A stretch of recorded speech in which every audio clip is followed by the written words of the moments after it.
Greetings and welcome to the problem set number 3 video, which is basically going to cover chapter 9. We're going to get into the energy of chemical reactions, and this is a pretty important chapter, so I'm glad to have you here.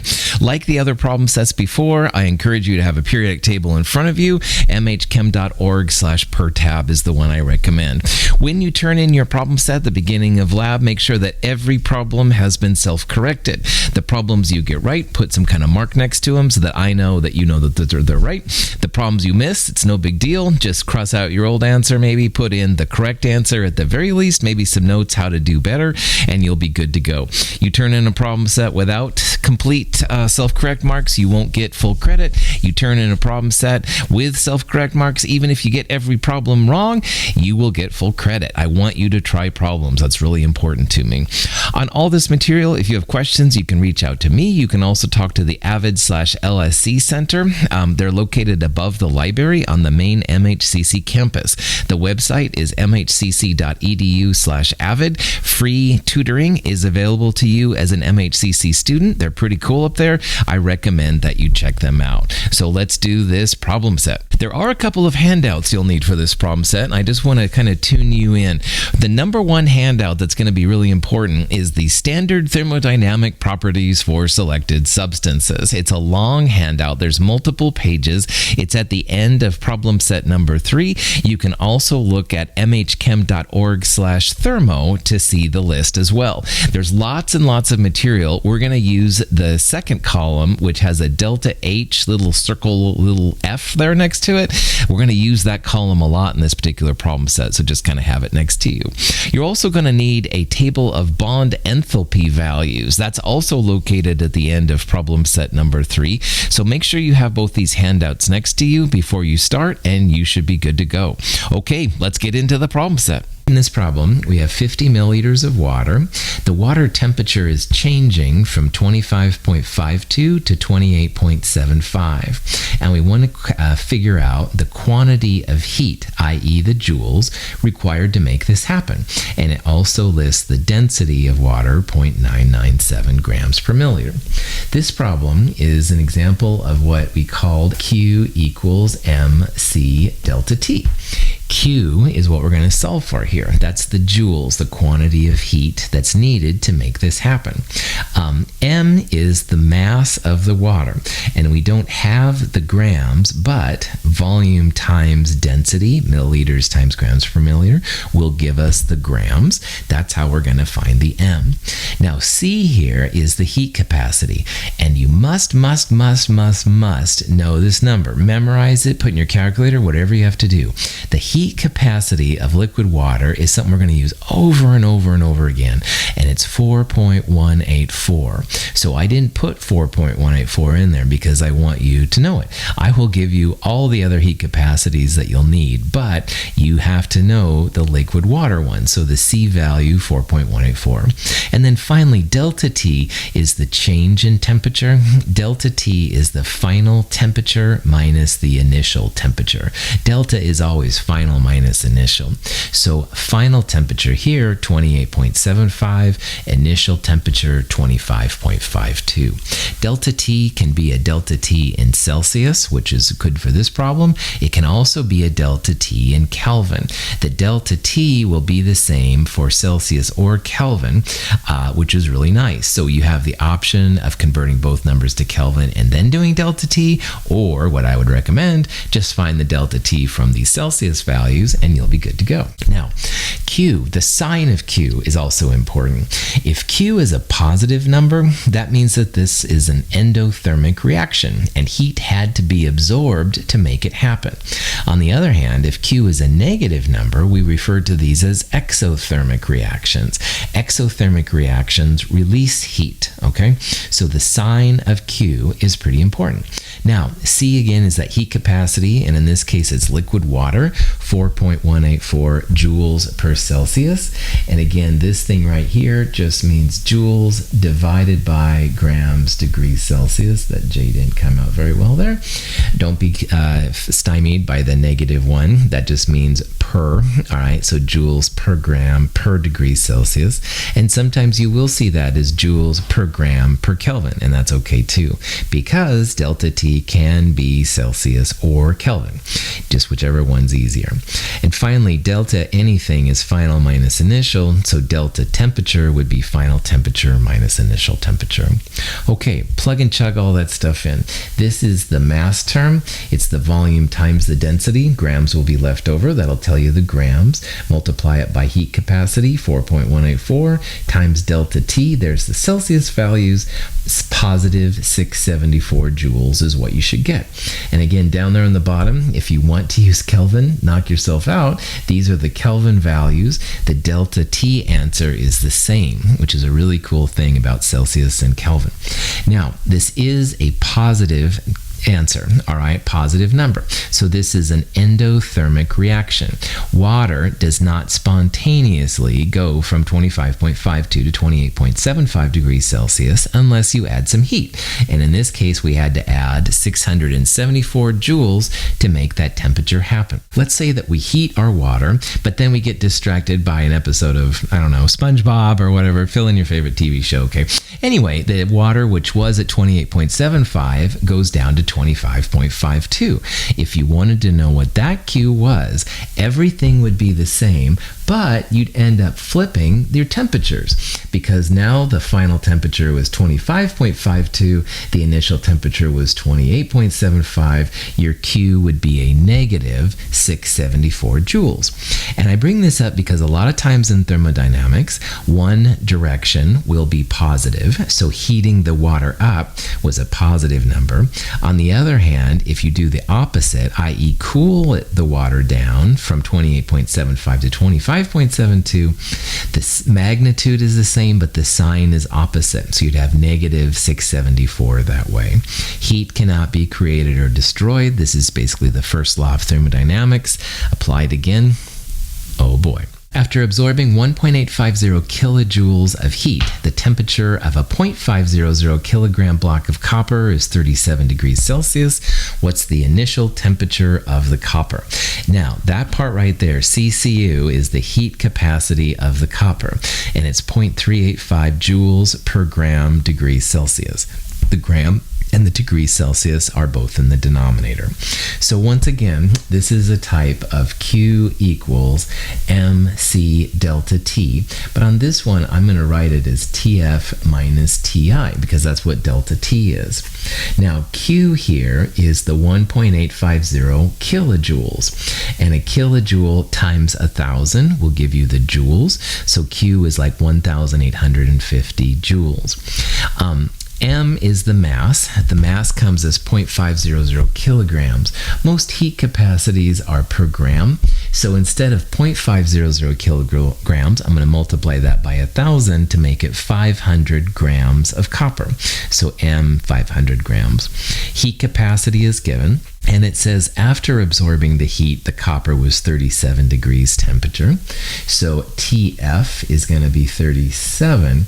And really here what we're trying to find the initial temperature of the copper. I'm going to call it X. That's the only thing here we don't know. So we're going to set some stuff up here in a little bit, and we're basically going to solve for that TI. Okay, so looking at the math then, we need to convert kilojoules to joules, so multiply that number by 1,000, it'd be 1,850 joules, and we are using Q equals MC delta T. So that number of joules equals 500 grams, again we converted kilograms to grams, times the heat capacity, times 37 minus TI. Now again, in the old days when we didn't have cool solve buttons, and if your calculator has it, by all means go ahead and use it, we had to get TI by itself. So the part I just put in parentheses, I'm going to divide both sides by it. And you can see what happens there. I end up with the 1850 number divided by 500 times 0.385, and that equals 37 minus TI. Okay, now I've got to get TI by itself, and I need to get TI as a positive number. So what I did next is I added TI to both sides.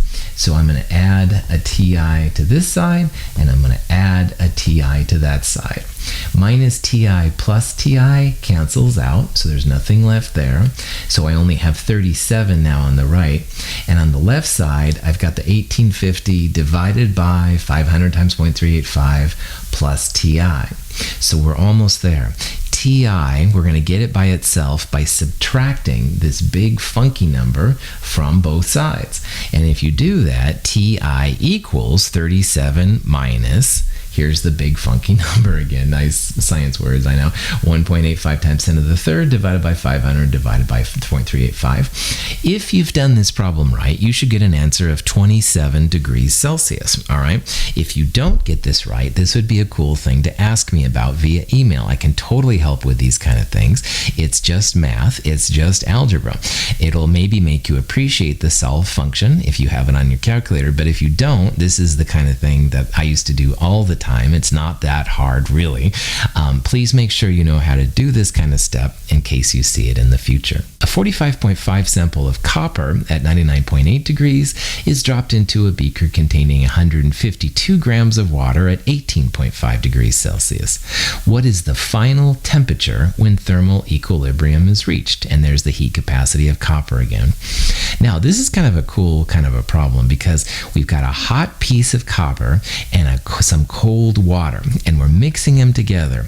And when hot and cold come together, you always end up at a temperature which is warm.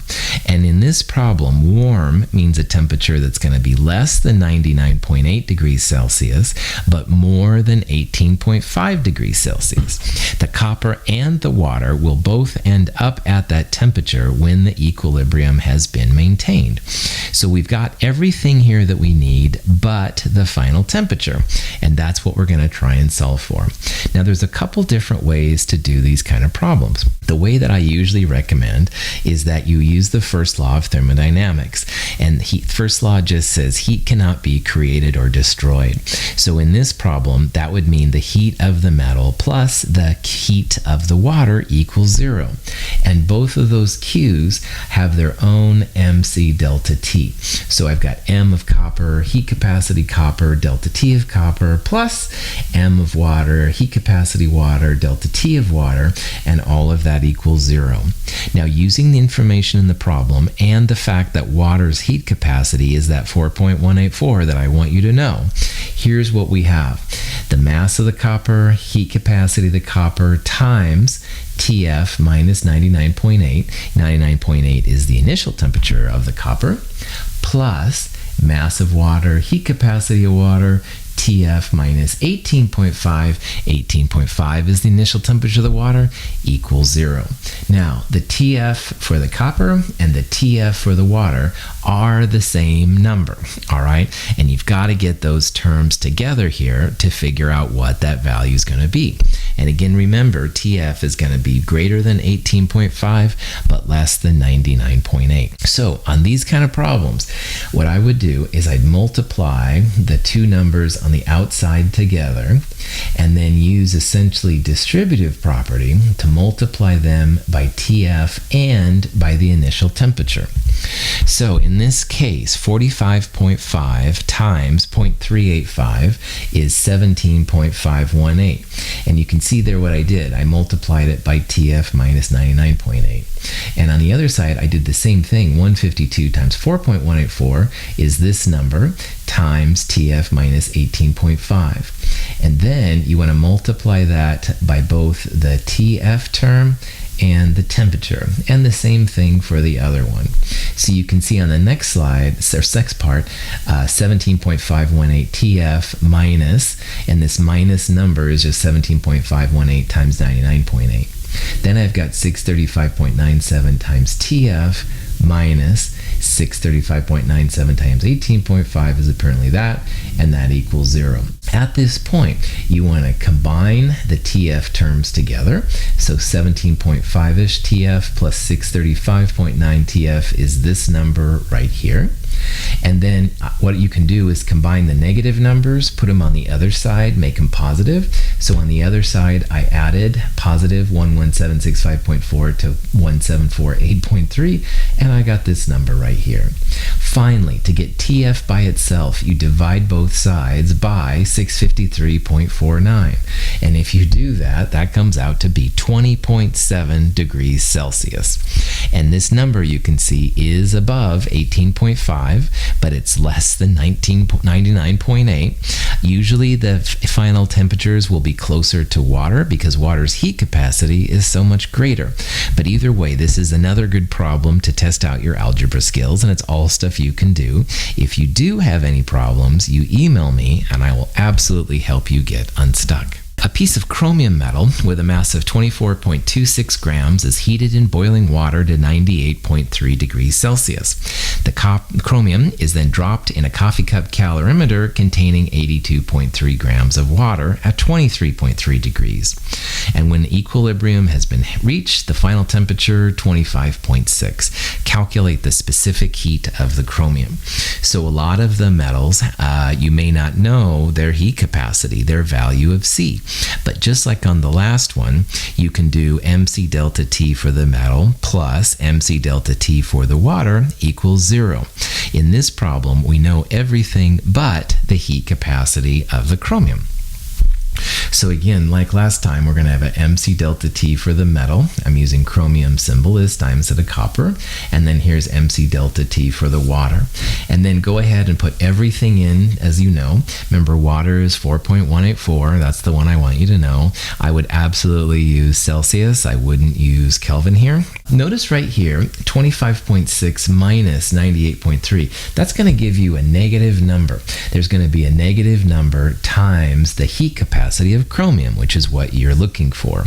Your final answer, the heat capacity of the metal chromium, is always going to be a positive number. If you end up with a negative heat capacity, you have done something wrong. A negative heat capacity would imply that as you add energy, the temperature goes down, and that doesn't happen. So heat capacities, always positive numbers. But anyway, just like before, we can use a combination of distributive properties to figure this out. I'm going to let you do this one mostly on your own. This part right here is literally just a number. That's this thing right here. And then if you multiply 24.26 times the difference between 25.6 minus 98.3, you get this thing right here. So again, make all the numbers positive by putting the 1 on the other side, divide by 1763.7 on both sides to get CCR by itself. 0.45 joules per gram Kelvin, or 0.45 joules per gram degrees Celsius would be fine. Remember, in heat capacity, because it's a delta T, it doesn't really matter anyway. Kelvin looks kind of official, I guess. Chloromethane, CH3Cl, arises from the ocean from microbial formation found throughout the environment. It's used to manufacture various chemicals, used as a topical anesthetic. Realize that most of that last couple sentences was just fluff, but anyway, it's still kind of interesting, even to me reading it after all these years, but I digress. What quantity of heat, i.e. joules or kilojoules, must be absorbed to convert 92.5 grams of liquid to vapor at its boiling point of negative 24.09? And it says the heat of vaporization, CH3Cl, 21.40 kilojoules per mole. Okay, the last several problems we've been looking at have been Q equals MC delta T, where you have a temperature change, delta T, but you don't have a change in phase. Like you don't have the liquid going to a gas, which is what we have here. You don't have a solid melting to a liquid, all right? So this is a different kind of a problem than the ones that have done before. If you have a change in phase, which is what boiling point is telling you. At a boiling point, liquids are going to go to gas. If you have a change in phase, this is going to be one of these problems that I referred to as heat of something times mass of something. And I'm putting everything here in brackets because it's hard to say what it is. The heat of something, though, you can probably see 21.40 kilojoules per mole. That's the heat of vaporization, the heat required to turn liquid into gas. And that negative 24.09 Celsius is just there to tell you at what temperature it is. But in this problem, it doesn't really mean anything. So you can basically ignore minus 24.09. However, the heat right now is in 21.40 kilojoules per mole. And we want a quantity of heat. We don't want kilojoules per mole. We want like just kilojoules or just joules. So in this problem, you have 92.5 grams. You have a formula, and you know how much chemists like to use molar mass, don't you? So anyway, a carbon and 3 hydrogens and a chlorine will give you the grams per mole.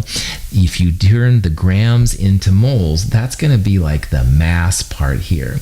Usually Q is just joules or kilojoules, and you don't want the kilojoules per mole. You want to get rid of it. So we're going to get rid of the moles. We're going to get an answer which is just kilojoules, and that's going to be our answer. So mathematically, really, this isn't too tough. Go grams to moles, grams of the chloromethane to moles using the molar mass. You add up a C and 3 H's and a Cl, and that's where the 50.49 number came from. Then you multiplied by that heat of something, that 21.40, and to 3 sig figs, 39.2 kilojoules. This is an endothermic reaction. It's going to take energy to turn the liquid into a gas. Now, this whole part right here is the mass part that I keep kind of babbling about. It's because sometimes it's just grams, sometimes it's moles. There's lots of different things you can do with it. And then the other part over here, that's the heat part. And there's different types of heat. There's heat of vaporization, there's heat of sublimation, there's all kinds of different heats, okay? But some heat of something.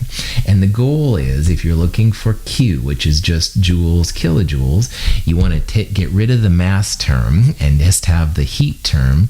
They're really pretty simple, but describing them sometimes gets really strange. The enthalpy change of the following reactions can be measured, and there's a reaction with C2H4.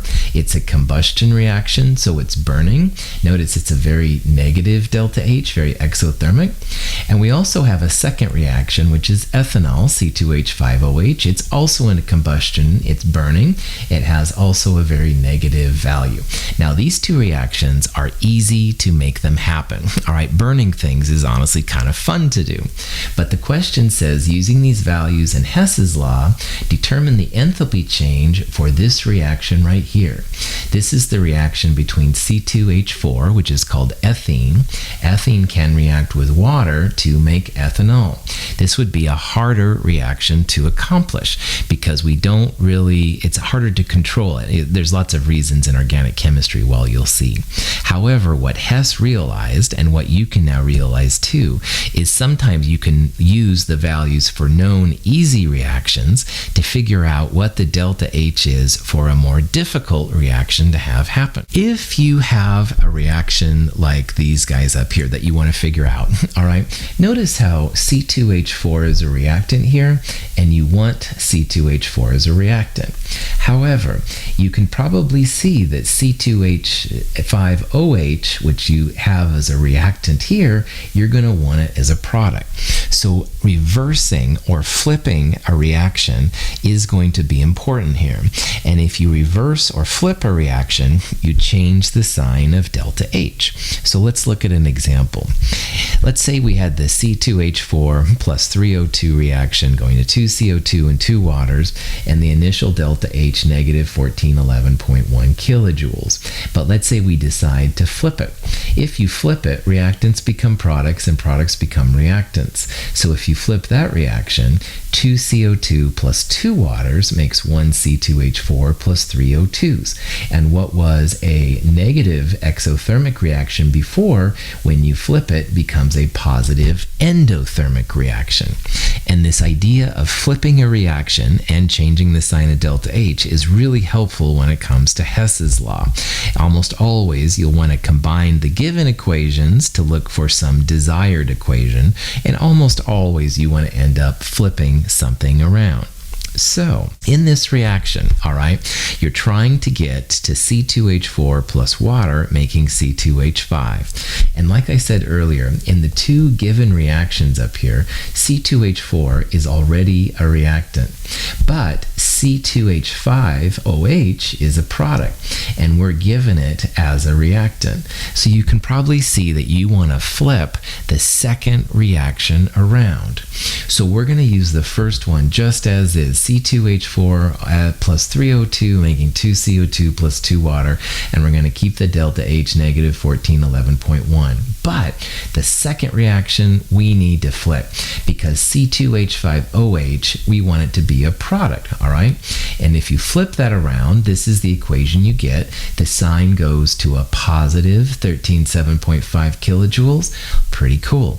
Now, the next step, which is kind of fun, is that you're hoping that all the chemicals on the left and all the chemicals on the right will combine to give you the desired equation. And let me just show you an example of how this is going to work out. We have two CO2s as products right there, and here we have two CO2s as reactants. So in math, if you had 2x on the left and 2x on the right, you could subtract 2x from both sides and get rid of both of them. And that's what we're going to do on both of these CO2s. So if you look at this long enough, the oxygens cancel, the CO2s cancel, and two of the three waters cancel. There's still one water left right here, but you can see that C2H4 is still standing and the C2H5OH is still standing, so you're left with just C2H4 plus water making C2H5OH.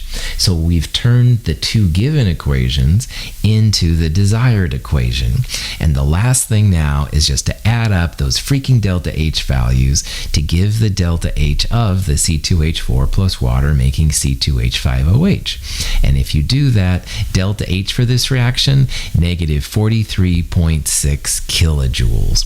So this took some easy to do reactions, those combustion reactions, and we combined them to give a delta H for a reaction which would honestly be a lot tougher. But we still see it's exothermic, good to go. In this question, we wish to calculate the enthalpy change for a mole of phosphorus trichloride, PCl3, which is a liquid, and we're going to form it directly from the raw elements. Now, phosphorus is a tetramer.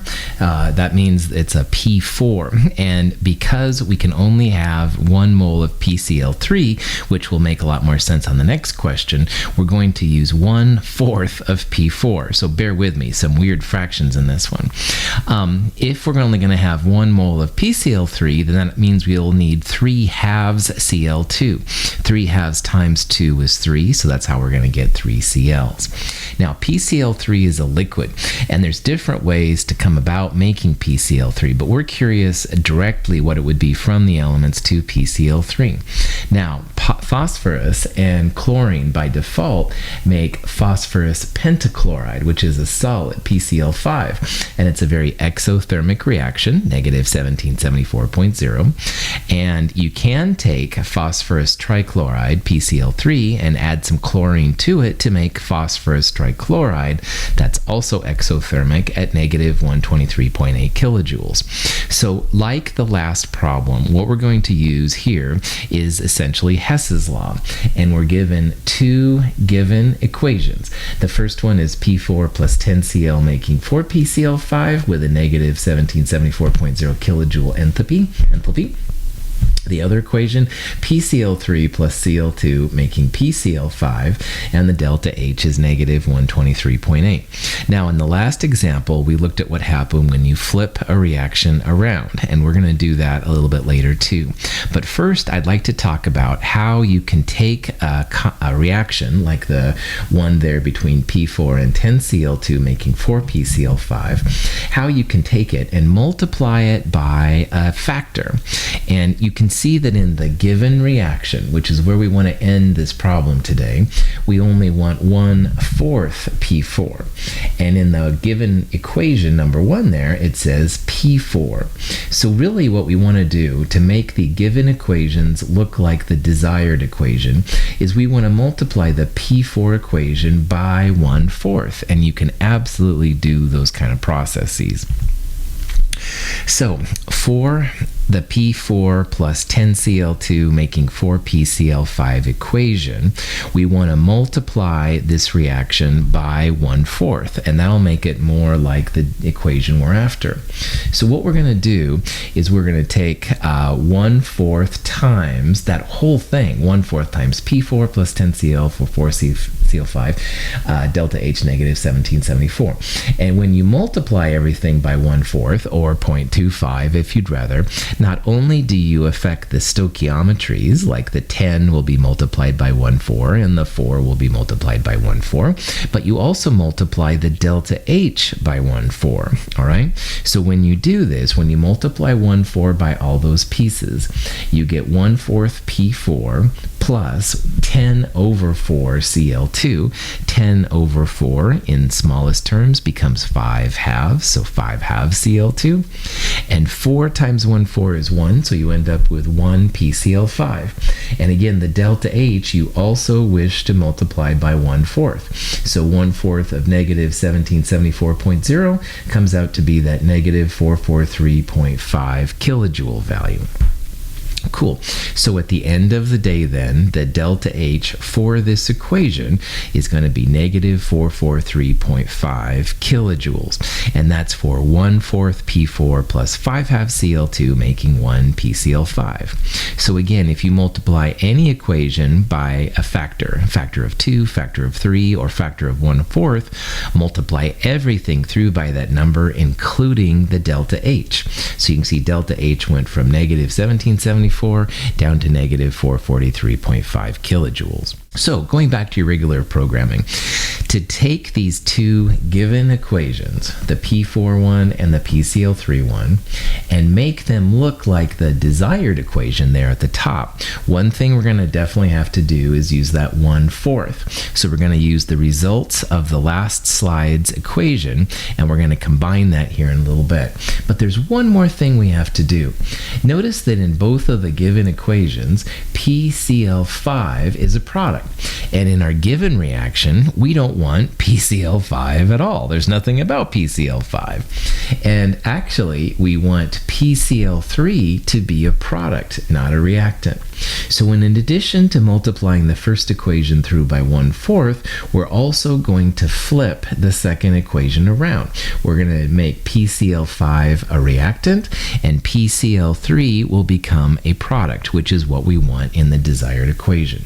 So, combining these two things together, first of all, the first equation is the equation from the last page, 1/4 P4 plus 5/2 Cl2 making 1 PCl5, delta H negative 443.5. If we flip the second equation, then we end up with PCl5 making PCl3 plus Cl2. And delta H is flipped, just like the equation is flipped, so the negative 123.8 becomes a positive 123.8. Now that we've got things looking better, like PCl3 is a product and we have 1/4 P4 as a reactant, let's try combining those two equations together. And if we're lucky, we'll get that desired equation at the top, 1/4 P4 plus 3/2 Cl2 makes PCl3. So, if we mix these together, here's the two equations. And look what happens. PCl5 is a product here, and PCl5 is a reactant there. So adding them together, subtracting PCl5 from both sides, they're gone. On the other hand, Cl2 is on both the left and the right side. We have 5/2 Cl2 on the reactant side, and 1, which is like 2/2 Cl2 on the product side. So 5/2 Cl2 minus 2/2 Cl2 means all of this will cancel out. That Cl2 is gone, and this 5/2 will become 3/2. So then you're going to have 1/4 P4, 3/2 Cl2 making 1 PCl3. This is the reaction we're looking for. So 1/4 P4 time plus 3/2 Cl2 making 1 PCl3, delta H equals negative 319.7 kilojoules. That's minus 319.7 kilojoules per mole. Technically, if you are only making 1 mole, you would multiply negative 319.7 kilojoules per 1 mole PCl3 times 1.00 mole, and to 3 sig figs, it would be minus 320 kilojoules. That would be a fine answer too. But I don't really care about that. What I do care about is you're seeing the 2 main tricks of Hess's law. First of all, flipping an equation around is important. Reactants become products become reactants, and the sign of delta H is changed. The other thing now that we're seeing here is multiplying through by a factor. We multiplied everything, that one equation, through by 1/4. We also multiplied delta H by 1/4 to get the new delta H. And then combining them, we ended up with the desired equation. Cool for school. Write a balanced chemical equation for the formation of calcium carbonate from the elements in their standard states. Find the value of delta HF calcium carbonate in the table of thermodynamic values, and if 10 grams calcium carbonate forms from the elements, how much energy is required or will be released. So this question is basically about what this kind of delta H is. This is a delta H with a little f. Remember, the little 0 just means standard states. Delta H means enthalpy. This is an enthalpy of formation or heat of formation equation we're talking about, and it's a special kind of delta H. If you have this kind of delta H, then you can have 1 mole of products and 1 mole only, and the reactants are going to be elements in their standard states. So again, if you've got that little delta HF thing going on, only 1 mole of product, and the reactants are elements in their standard states. So no compounds, no weird combinations of elements. It's going to be just that. So for calcium carbonate, you would have 1 mole CaCO3 as the only product, and then the reactants would be the elements in their standard states. So calcium is a metal. This would be graphite carbon, the standard form, and 3/2 O2. And I, as your instructor, hate using fractions in chemistry, but in these kind of problems with heat of formations, even I need to use fractions, because you must have 1 mole of CaCO3. So the only way you can do that is to use fractions. I have to use fractions here. Anyway, that's the way it goes, I know. But anyway, this is a heat of formation equation. 1 mole of product, all reactants are elements in their standard states. You wouldn't use CO2 because that's a compound, not an element. You wouldn't use ozone, O3, because that's not the natural form of oxygen. You always use the most common form. In the table of thermodynamic values that I mentioned at the beginning of this problem set that we're going to need, and now finally here we are ready to need them, if you look up calcium carbonate, and it's usually under calcium, like the more weird metal and stuff, but anyway, you should see a value of negative 1220.0 kilojoules. This tells you that forming 1 mole of calcium carbonate is very exothermic, and as a matter of fact, you're going to get out negative 1220.0 kilojoules of energy upon forming. Calcium carbonate really wants to form. Now, the last part of this question says, what if you have 10 grams of calcium carbonate forming? Hey, no problem. 10 grams can be turned into moles. This is the molar mass of calcium carbonate. And for every mole of calcium carbonate, that's where this number pops in. That means that negative 1220.0 kilojoules are released per mole of this stuff being made. So throw all this stuff in your calculator, 3 sig figs, negative 122 kilojoules of energy released upon making 10 grams of calcium carbonate. So these heat of formation values are super important. You don't have to memorize any of them. If you want to make it a little easier on yourself, the elements in their standard states have delta HFs equal to 0, but everything else can be exo or endothermic, and that's where the table really will help out. The first step in the production of nitric acid from ammonia involves the oxidation of NH3. NH3 is ammonia. And you can see here by this equation, 4NH3 plus 5O2 makes 4NO plus 6 waters. And the first part of this question says use standard enthalpies of formation to calculate the standard enthalpy change for this reaction. Okay, so we're going to use those tables of enthalpy values, the delta H column, to figure out these kind of problems. And if you watch the lecture notes from chapter 5, this is an example of when you want to find the enthalpy change for a reaction. It's equal to the sum of the enthalpy changes of the products minus the sum of the enthalpy changes for the reactants. This little part right here just means summation. You're adding up all of them. So we're going to take all the enthalpies of formations for the products and subtract all the enthalpies of formation for the reactants to get the overall delta H of the overall reaction. The products again are 4NO and 6H2O, and we'll subtract from that 4NH3 plus 5 waters. So if you formalize this a little bit, and remember that the delta H of formations are per 1 mole, all right, we can start putting things in. But also at the end of the last problem, I was babbling how if you want to make your life a little easier, elements in their standard states have delta H values equal to 0. And guess what? Oxygen up there is an element in its standard state. So going through this table, it takes a while to look up the values. You don't even have to look up the oxygen, because oxygen, like all the elements in their standard states, delta HF equals 0. So really in this problem, it's going to be products, the 4NO and 6 waters, minus the one reactant which counts, which is 4NH3. So knowing that the heat of formation for oxygen was 0 just makes our life a little bit easier. So here's the formal version, all right? This part right here, this is the delta H of the products, and this part right here, delta H of the reactants. And you can see that instead of those last two right there, I just put a negative sign in front of them. Either way is okay. Now again, the heat of formation for oxygen is 0, so you only really have to look up the other ones. So in the table, I would look up NO gas and water gas and NH3, and I would definitely multiply them by the stoichiometries of 4, 6, and 4. So when you look up NO, it's 90.25. When you look up water as a gas, it's negative 241.82. The NH3 is negative 45.9. Throw this into your calculator. This reaction has a delta H negative 906.3 kilojoules. Very exothermic. A lot of energy is given off upon making NO and water from ammonia and oxygen, which is kind of cool. Now, there's a second part to this problem. It says, using this reaction, what quantity of heat is evolved or absorbed in the formation of 10 grams of ammonia? And there's the value from part A that we got earlier. Now, the reason why I highlighted formation there is that, are you really forming NH3?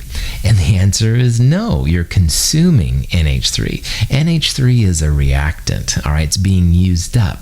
If you're going to form something, it's going to be a product. So in the reaction as written, ammonia is being consumed, NO and water are being formed. And in this question, we want to form 10 grams of NH3. So like we've talked about a little bit earlier, if in thermodynamics, if one direction is positive, the opposite direction will be the same number but the opposite sign. So if it was positive one way, it'll be negative the other way. In this reaction as written, it's negative 906.3 kilojoules when we're consuming ammonia. But we're not consuming here.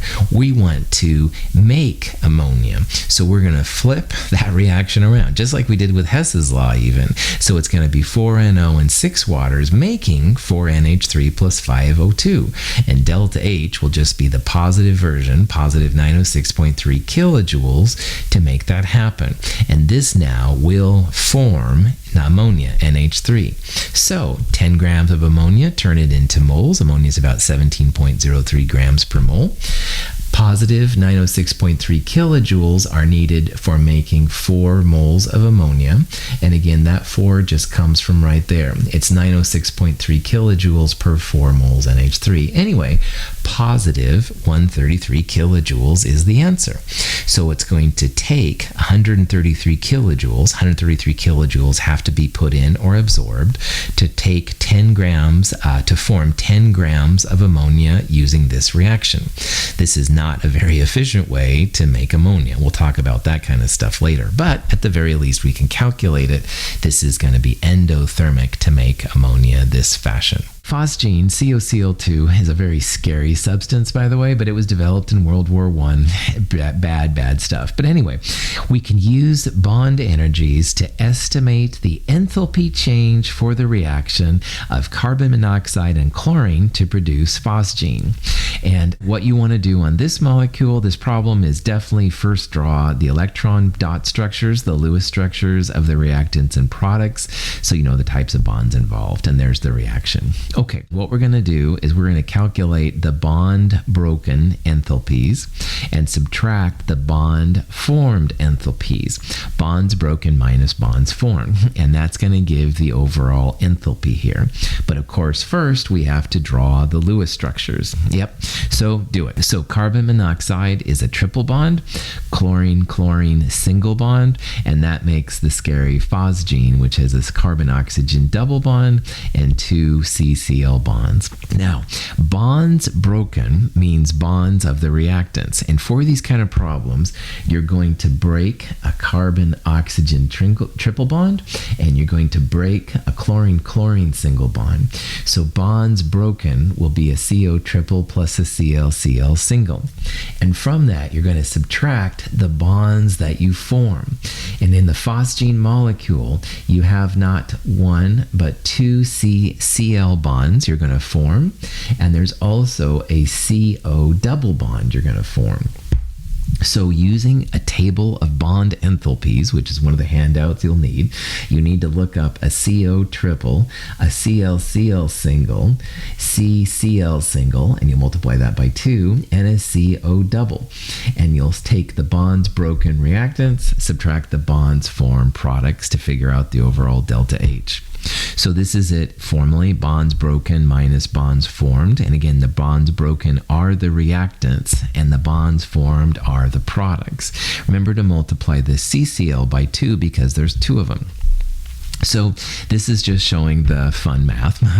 Anyway, 1080 as an example is the bond enthalpy for a carbon-oxygen triple bond if you look in that table. And we're also going to add that to the ClCl single bond, which has a value of 243. So this part here in square brackets, that's the bonds broken. That's going to be endothermic. We have to add energy to break those bonds apart. But then we're going to subtract the bonds that we're forming. When you form a bond, you actually get energy out. So the CO double bond is 741 kilojoules per mole. The CCl bond is 330, and we're going to multiply that by 2 because there's 2 of the CCl bonds in the phosgene molecule. So bonds broken minus bonds formed. The bonds broken is endothermic. We need to add energy to break them up. On the other hand, bonds formed, it's going to be a negative number, exothermic. You get energy out upon making it. So throw that all into your calculator. Your delta H comes out to be negative 78 kilojoules. And because that number is negative, that means that this is an exothermic process. Making phosgene releases energy. And if you want to make phosgene, that's good because usually exothermic reactions are easier than the positive delta H endothermic values. Unfortunately, because this is a chemical warfare agent, I don't know if I can get too excited about this being easy to make, but that's another story. The chemistry here allows you to at least predict if a reaction is more likely to occur or not, and generally delta H's, which are negative, are a little bit easier. But the overall process here, bonds broken minus bonds formed, draw the Lewis structures to see what you've got. Go for it. Pretty chill. Okay, that's it for problem set number 3. I hope this has been helpful to you. If you have questions on this material, again, don't be afraid to reach out to me or the LSC/Avid Center located above the library. There's also many guides that can help you learn this material as well. There's study guides and concept guides for chapter 9 and all the other chapters. They're located both in the companion and on the website. There's also the online-only chapter guide system, which might prove helpful too. So all these things are there to help you out. Thank you for spending your time with me. I really do appreciate it. Good luck with your studying and have a wonderful day.